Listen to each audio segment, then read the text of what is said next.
रविशंकरजी. समोर आहे ट्रॅफिक म्हणून पप्पी बिप्पी झाली आहे गाडीची, कारण आता मी जरा थरथर पण कापतो.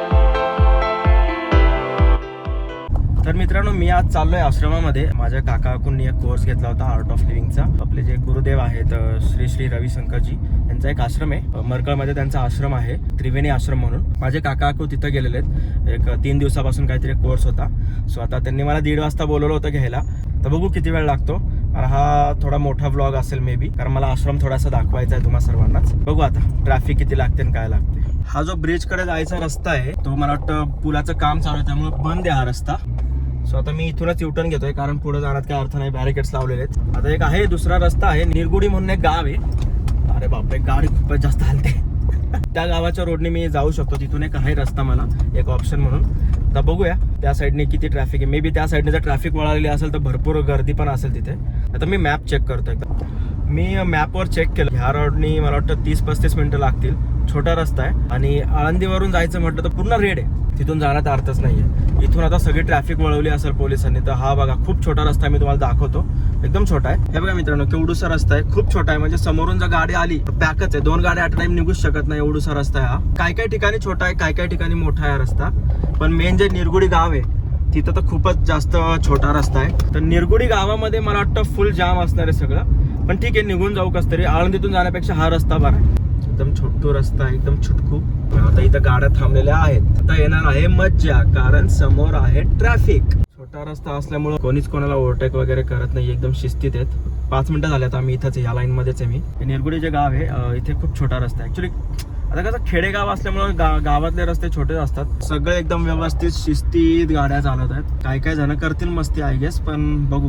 पुढे एक ब्रिज पण येईल, बघू आता पुढं कसा अडकतो मी. I don't know. आणि तर आता फुल लागणार आहे. माझे काका मला म्हणतील तुला 1:30 वाजता पोहोचायला सांगितलं होतं, तू एवढ्या लेट आलाय. ऍक्च्युली मी निघालोय मला वाटतं 1:15 वाजता घरातून. 1:30 वाजेपर्यंत आरामात पोहोचू शकतो. त्याच्यामध्ये काय नाही करू शकत, थोडा वेळ तर लागेल. आणि येताना पण मी ह्याच रोडने येणार आहे, तेव्हा त्यांना जरा रिअलाइज होईल की हा बाबा मी खरं बोलत होतो. नाही त्यांना खोटंच वाटेल. इथं छोटा रस्ता आहे त्याच्यामुळे मी थांबून घेतला. समोरच्या गाड्यांना पास होऊ दिलं. बाकीच्या थांबले नाही. माझ्या पुढे ज्या गाड्या होत्या ना त्या जबरदस्तीने निघाल्या. पण जर रस्ता दिला तर काय हरकत आहे का. त्या टर्नला खूपच बारीक होता रस्ता आणि जागा देणं काम आहे आपल्या. तेव्हाच तर रस्ता मोकळा होईल ना पटापटा. आता इथं छोटा रस्ता आहे, इथं थोडासा रस्ता आहे. तर हा ट्रक इकडे घुसू शकतो मे बी. माझी गाडी इथून निघेल का? इझी पीझी मध्ये निघेल माझी गाडी. A few moments later. बापरे, लागली. हे बघा मित्रांनो, पुढे काय लाईन आहे दिसते गाड्यांची लाईन. काही नाही करू शकत, इथं थांबावंच लागेल. इकडनं जाऊ नाही शकत मी, कारण समोरून जर गाडी आली तर काय उपयोग नाही ना. म्हणजे मूर्ख मीच. म्हणजे सगळ्या लाईन मध्ये लागले आणि मी जर शिस्त तोडून गेलो तर मग मूर्ख मीच ना. तरी काही असतात मूर्ख जे जातात. जाऊ दे, आपण आपल्या शिस्तीत जाऊ. मित्रांनो, या ट्रकचं तोंड बघा. पण पप्पी घेतली आहे का याची? फुल पप्पी बिप्पी झाली आहे गाडीची. कुछ भी मित्रांनो, माझा फोन आता भरपूर हाय टेम्परेचर मध्ये गेला होता. डायरेक्ट फोनच्या स्क्रीनवर आलं होतं high temperature, wait for cool down.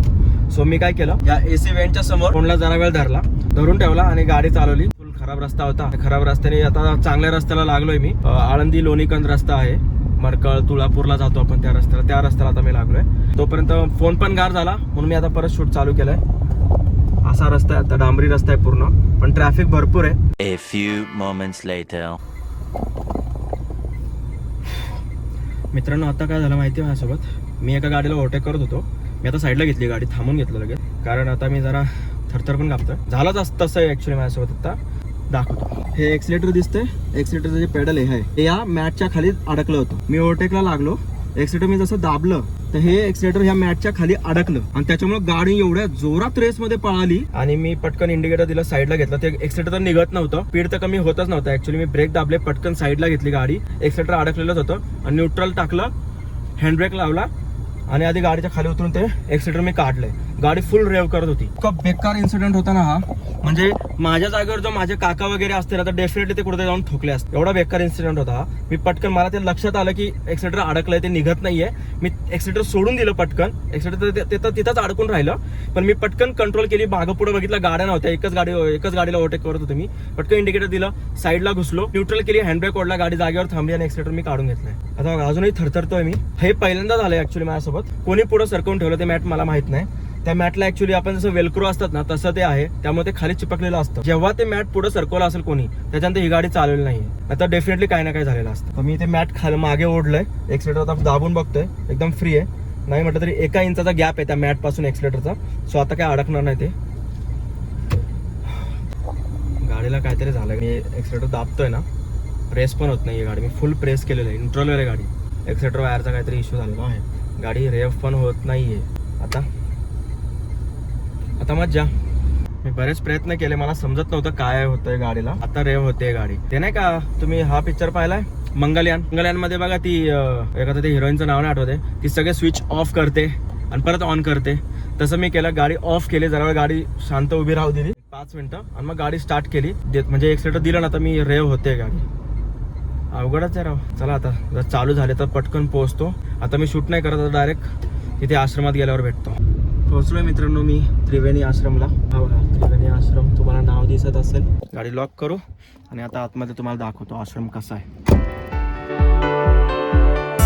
4 bed आहेत, 1 2 3 4. पंखा बघा किती मोठा आहे ते. हे बघा आमचा छोटा बिबटा. मित्रांनो बघा, हा आहे नदीचा परिसर. मोठी ट्रिप आहे आमची जानेवारीमध्ये.